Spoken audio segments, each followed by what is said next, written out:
दोस्तों, देश और दुनिया की ताजा और अहम खबरों में आपका स्वागत है। दोस्तों, देश और दुनिया की ताजा और अहम खबरों को देखते रहने के लिए जुड़े रहिए हमारे साथ और हमेशा अपडेट रहिए लेटेस्ट खबरों से। आज की मुख्य और ताजा खबरों के मुताबिक बड़े हादसे से बचना है तो अगली बार गैस सिलेंडर लेने से पहले देख ले ये अहम चीज।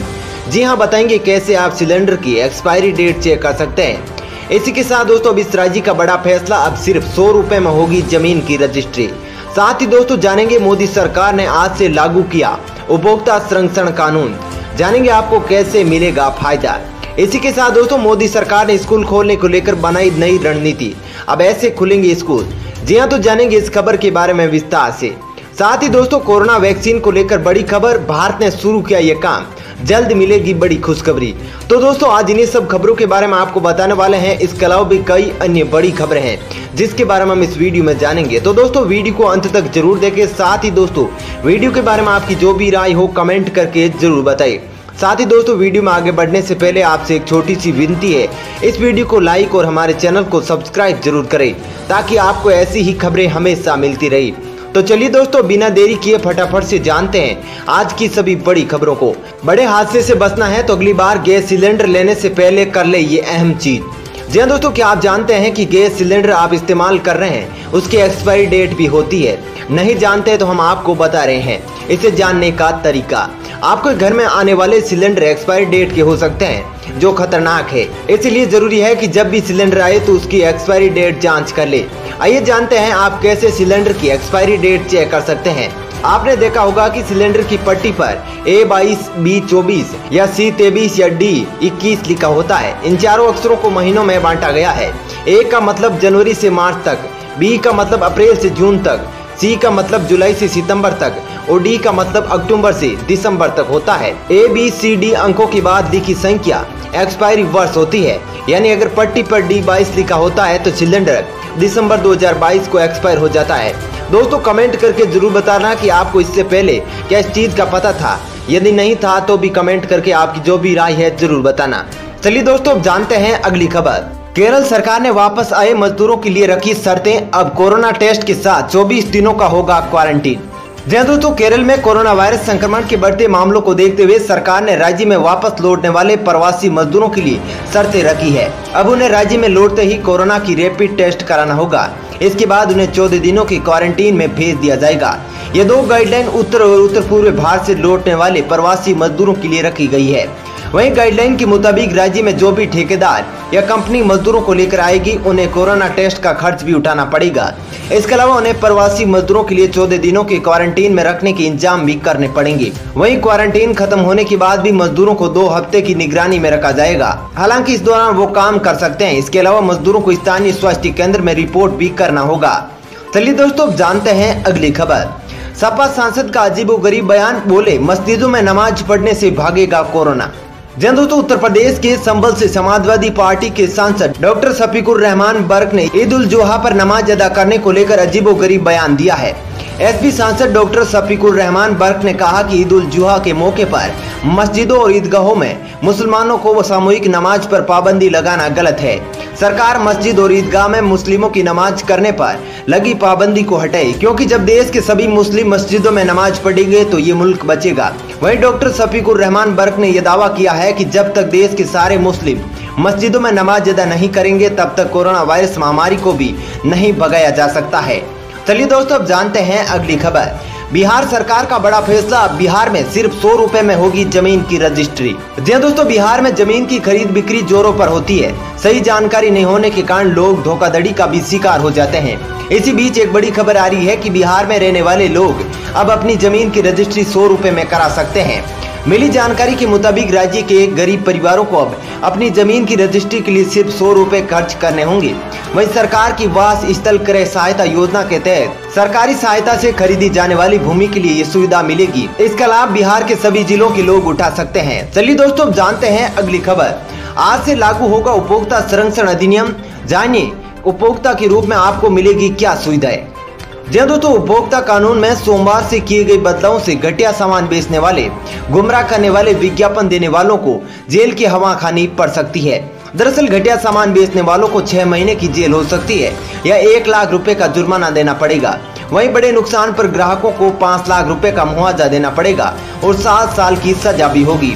इसके अलावा उपभोक्ता की मौत हो जाए तो मुआवजा 10 लाख व 7 साल या आजीवन कारावास भी संभव है। नए कानून के दायरे में ई कॉमर्स कंपनियों को भी शामिल किया गया है। वहीं उपभोक्ता संरक्षण अधिनियम के तहत अब ग्राहक किसी भी उपभोक्ता अदालत में शिकायत कर सकेगा। अभी तक ये शिकायत वहीं की जा सकती थी जहां से सामान खरीदा गया हो। चलिए दोस्तों, अब जानते हैं अगली खबर। एसबीआई ग्राहकों के लिए बड़ी खबर, इस फॉर्म को भरकर एफडी पर मिले ब्याज पर बचा सकते हैं इनकम टैक्स। जी हाँ दोस्तों, स्टेट बैंक ऑफ इंडिया में अगर आपने फिक्स्ड डिपॉजिट में निवेश किया है तो उस पर मिलने वाले मुनाफे पर टीडीएस काट लिया जाएगा। बता दें कि एसबीआई आपके मुनाफे पर 10% टैक्स काट लेगा। अब अगर आपकी सालाना आय कर के दायरे में नहीं आती है तो आप एफडी के इस मुनाफे पर कटने वाले टैक्स को बचा सकते हैं। इसके लिए फॉर्म 15G और फॉर्म 15H जो कि वरिष्ठ नागरिकों के लिए है उसको भरना होगा। बता दें कि सरकार ने ये फॉर्म भरने की आखिरी तारीख 31 जुलाई 2020 तक बढ़ा दी है। चलिए दोस्तों, अब जानते हैं अगली खबर। सरकारी कर्मचारियों के लिए बड़ा तोहफा, नाइट शिफ्ट पर सरकार देगी इतना फायदा। जी हाँ दोस्तों, केंद्र सरकार ने 7वें वेतन आयोग की सिफारिश को मानते हुए केंद्रीय कर्मचारियों के लिए नाइट ड्यूटी अलाउंस को लागू करने का फैसला लिया है। इस बारे में कार्मिक एवं प्रशिक्षण विभाग ने निर्देश जारी कर जानकारी दी है। वही विभाग ने निर्देश पिछले सप्ताह 13 जून को जारी किया है और इसे 1 जुलाई से लागू कर दिया गया है। इसके साथ ही केंद्र सरकार ने सभी कर्मचारियों के लिए वर्तमान व्यवस्था के तहत विशेष ग्रेड पे के आधार पर नाइट ड्यूटी अलाउंस को खत्म कर दिया है। वहीं 7वें वेतन आयोग की सिफारिश लागू करने से पहले ग्रेड पे के आधार पर भी केंद्रीय कर्मचारियों को नाइट ड्यूटी अलाउंस दिया जाता था। वहीं सरकार के मुताबिक रात को 10 बजे से लेकर 6 बजे के बीच किए गए कार्य को ही नाइट ड्यूटी माना जाएगा। वहीं नाइट ड्यूटी अलाउंस के लिए बेसिक पे के आधार पर एक सीलिंग तय की गई है। बता दें कि कार्मिक विभाग ने कहा है कि नाइट ड्यूटी अलाउंस के लिए बेसिक पे की सीलिंग 43,600 रुपए प्रति महीने के आधार पर तय की गई है। चलिए दोस्तों, अब जानते हैं अगली खबर। केंद्र सरकार का बड़ा फैसला, अब अभिभावकों की राय पर ही खुलेंगे स्कूल। जी हाँ दोस्तों, कोरोना संकट के बीच स्कूलों को खोलने का फैसला अब अभिभावकों की राय से ही होगा। मानव संसाधन विकास मंत्रालय ने फिलहाल ये फैसला अभिभावकों पर छोड़ने का निर्णय लिया है। इसके तहत अभिभावकों को बताना होगा कि वे स्कूल कब से खुलवाना चाहते हैं, अगस्त, सितंबर या फिर अक्टूबर में। साथ ही स्कूलों के खुलने के बाद उनकी स्कूलों से क्या अपेक्षाएं होंगी। वही मंत्रालय की इस कवायद को 1 अगस्त से अनलॉक 3 की गाइडलाइन से जोड़कर भी देखा जा रहा है। वैसे भी अनलॉक 2 के तहत जारी गाइडलाइन की समय सीमा 31 जुलाई तक है। बता दें कि मंत्रालय ने सभी राज्यों और केंद्र शासित प्रदेशों के स्कूली शिक्षा सचिवों को पत्र लिखकर अभिभावकों से स्कूल के खोलने को लेकर राय जानने को कहा है। चलिए दोस्तों, जानते हैं अगली खबर। मौसम विभाग का हाई अलर्ट, इन राज्यों में जारी किया भारी बारिश की चेतावनी। जी दोस्तों, मौसम विभाग के मुताबिक ओडिशा, हरियाणा, पंजाब, दिल्ली एनसीआर, हिमाचल प्रदेश, जम्मू कश्मीर, गिलगित बाल्टिस्तान, मुजफ्फराबाद, गुजरात के कुछ हिस्सों, पूर्वी राजस्थान, पूर्वी उत्तर प्रदेश, बिहार के बाकी भागों, झारखंड और उत्तरी तेलंगाना के कुछ हिस्सों में हल्की से मध्यम बारिश होने के आसार है। वहीं अगले कुछ घंटों के दौरान तटीय कर्नाटक, दक्षिणी कोंकण, गोवा, तटीय आंध्र प्रदेश, उत्तराखंड के कुछ हिस्सों, पश्चिमी उत्तर प्रदेश, उप हिमालयी पश्चिम बंगाल, सिक्किम, असम, अरुणाचल प्रदेश में मानसून व्यापक रूप से सक्रिय रहेगा और अधिकांश स्थानों पर हल्की से मध्यम और कुछ स्थानों पर भारी बारिश की उम्मीद है। चलिए दोस्तों, जानते हैं अगली खबर। 5 अगस्त से शुरू होगा अयोध्या राम मंदिर का निर्माण, पीएम मोदी होंगे शामिल। जी दोस्तों, अयोध्या में राम जन्मभूमि पर भव्य मंदिर के निर्माण के लिए 5 अगस्त को भूमि पूजन होगा। कार्यक्रम में प्रधानमंत्री नरेंद्र मोदी समेत अयोध्या आंदोलन से जुड़े प्रमुख नेता शामिल होंगे। वहीं भूमि पूजन कार्यक्रम में देश भर के प्रमुख संतों को भी आमंत्रित किया गया है। इसके अलावा श्री राम जन्मभूमि तीर्थ क्षेत्र ट्रस्ट की शनिवार को हुई बैठक में लिए गए निर्णय के बाद 5 अगस्त को ही भूमि पूजन का फैसला किया गया है। इसके लिए प्रधानमंत्री नरेंद्र मोदी को भी आमंत्रित किया गया था। सूत्रों के अनुसार प्रधानमंत्री कार्यालय ने ट्रस्ट को कार्यक्रम में शामिल होने की पुष्टि की है। चलिए दोस्तों, जानते हैं अगली खबर।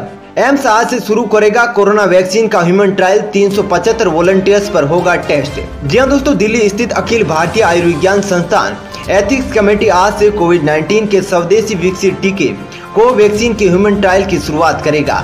एम्स एथिक्स कमेटी ने शनिवार को कोवैक्सीन के ह्यूमन ट्रायल के फेज फर्स्ट को मंजूरी दी थी। वहीं एम्स टेस्ट में स्वेच्छा से शामिल होने के इच्छुक स्वस्थ लोगों को आज से रजिस्ट्रेशन शुरू करेगा। बताया जा रहा है कि ह्यूमन ट्रायल के लिए पिछले 10 घंटों के अंदर ही 10,000 से अधिक लोगों ने रजिस्ट्रेशन कराया है।